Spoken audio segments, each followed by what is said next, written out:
Paolo, so sweet at sobrang galang sa pamilya ni Kim. Twinkle, botong-boto sa aktor.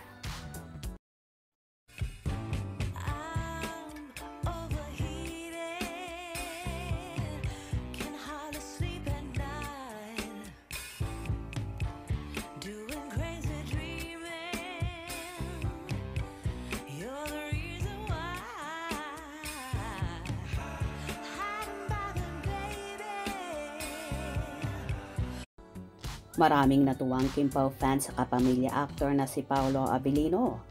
After kasi nung naging show nila Paolo at Kim Chiu sa SM Cebu City, ay sa SM Consolacion Cebu City naman sila pupunta para sa last show sa Cebu. At bago nga umalis ay nagbeso muna si Paolo sa kapatid ni Kimi na si Twinkle at sa kasama nito na auntie nila. Kitang-kita sa mga video na kumalat na nagkiss at taghag pa ang actor sa pamilya ng dalaga.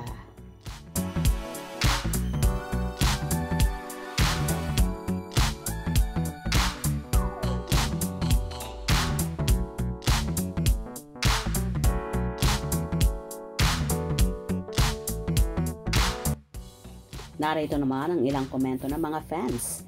Sila Kam ba yun? I think auntie ni Kim yun kasama si sister Twinkle niya. Si Twinkle at husband, pati auntie niya. Mahal na rin nila si Pao. Palagay ng loob nila, ipinagkakatiwala si Kim. Kasi kita nila kung gaano kamahal at inaalagaan ni Pao si Kimi. Agree, 100%. Dalawa yung beso niya eh. Tapos may kinamayan na isa. Yung kinamayan, asawa ni Twinkle at tita nila, Kim. Mahal na mahal nila si Paolo. Well, love na talaga si Pao ng family Chiu. Love ni Pao ang family ni Kimi. Love din si Pao ng sister at auntie niya. Salamat sa more guard. Ingatan niyo ang idol namin. Yon, gusto ni Pao kapag ok ang family at friends. Kaya itodo na niya ang panliligaw. Mahal na rin nila si Paolo. Approve sa family ni Kimi. Love, love, love Kim Pao. Ingat Kim Pao. Lord, sana po gabayan nyo sila na maging successful ang mga shows nila. Good luck Kim Pao. Ingat kayo. Anyway, kahit naman malaki na ang tiyan ng sisteret ni Kimi na si Twinkle, ay sinuportahan pa rin niya ang kapatid at umattend nga sila sa show ni Chinita Princess kung saan kasama niya pa ang kanyang asawa at auntie. Tila botong-botong nga si Twinkle kay Paolo para sa nakababatang kapatid.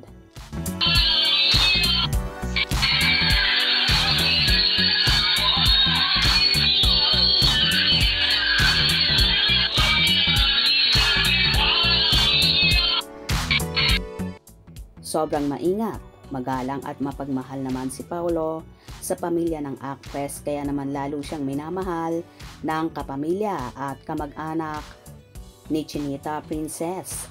Umaasa rin naman ang pamilya Chiu na sina Kim at Paolo na nga hanggang dulo na soon ay posible na ring ilantad sa publiko ang totoong relasyon. Kaya abang-abang tayo sa maiinit na ganap sa Kim Pao. Hope you enjoyed. Please subscribe for more info.